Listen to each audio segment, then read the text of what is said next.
برے اعمال پر ندامت کا اظہار نہ کرنا دوسری خرابی ہے۔ دولت سے خوبی اور نیکی پیدا نہیں ہوتی، بلکہ خوبی اور نیکی سے دولت وجود میں آتی ہے۔ اور ہمیشہ یاد رکھو کہ فتح طاقت کی نہیں بلکہ صداقت کی ہوتی ہے۔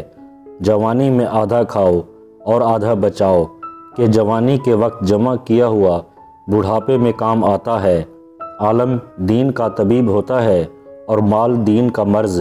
اگر طبیب خود مرض میں مبتلا ہو جائے تو دوسروں کا علاج کس طرح کر سکتا ہے؟ جس چیز کا علم نہیں اس کے بارے میں کچھ مت کہو، جس چیز کی ضرورت نہیں اس کی جستجو مت کرو، جو راستہ معلوم نہیں اس پر سفر مت کرو۔ اچھی بات جو بھی کہے غور سے سنو، کیونکہ غوطہ خور کے ذلیل ہونے سے موتی کی قدر و قیمت میں کوئی کمی نہیں ہوتی۔ تریاک کی موجودگی کا یہ مطلب ہرگز نہیں کہ اس کی امید پر زہر کھا لیا جائے۔ جو خدا سے نہیں ڈرتا وہ سب سے ڈرتا ہے، اور جو خدا سے ڈرتا ہے وہ کسی اور سے نہیں ڈرتا۔ نیک چلن ہونا اعلیٰ درجے کی خوبی ہے۔ مرد آنکھ ہے تو عورت اس کی بینائی ہے، مرد پھول ہے تو عورت اس کی خوشبو ہے۔ تحریر ایک خاموش آواز ہے اور قلم ہاتھ کی زبان ہے۔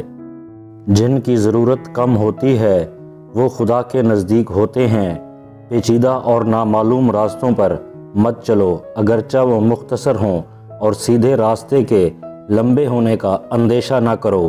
نعمت حق کی تلافی کے لیے 3 چیزیں ضروری ہیں: شکر کثیر، عبادت لازم، گناہ سے توبہ۔ بے وقوف ترین شخص وہ ہے جو فتنہ غاصتہ کو بیدار کرے، اور جو کام خوش اسلوبی سے ہو سکتا ہو اسے لڑائی جھگڑے تک پہنچا دے۔ خودکشی بہت بڑا گناہ ہے۔